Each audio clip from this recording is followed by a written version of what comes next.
हॉस्टेलमधल्या मुलींची ना सारखी कमेंट यायची, काकी आम्हाला शॉर्टकटमध्ये ना मटर पनीर पुलाव बनवून दाखवा आणि तांदळाचं आणि पाण्याचं परफेक्ट मेजरमेंट सांगा. तर चला, काही हरकत नाही आहे. आज मस्त असा मटर पनीर पुलाव बनवत आहे मी. तर कुकरमध्ये तेल गरम करून घेतलं, त्याच्यामध्ये ठेचलेलं लसूण, खडे मसाले उभी चिरून घेतले, हिरवी मिरची बारीक चिरून घेतलेला कांदा गुलाबी रंगावर परतून घेतला. नंतर त्यामध्ये मटर आणि बटाटा, बीन्स आणि टमाटर टाकलं कट करून. घरगुती मसाला, लाल काश्मीरी मिरची पावडर, धना पावडर, गरम मसाला, हळद टाकली आणि परतून घेतलं. स्वच्छ धुवून घेतलेले तांदूळ टाकले. आता इथं तांदूळ मी प्रमाण सांगते, 3 वाट्या तांदूळ घेतलेले आहे आणि 6 वाटे मी पाणी घेतलेलं आहे. ज्या वाटीनी तांदूळ मोजून घेतले त्याच वाटीनी पाणी घेतलेलं आहे.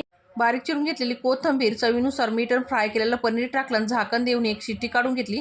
तयार झाला मोकळा सुटसुटीत आपला मटर पनीर पुलाव. तर मंडळी, तुम्ही कसा बनवता ते कमेंट करून नक्की सांगा. भेटूया पुढच्या व्हिडिओमध्ये.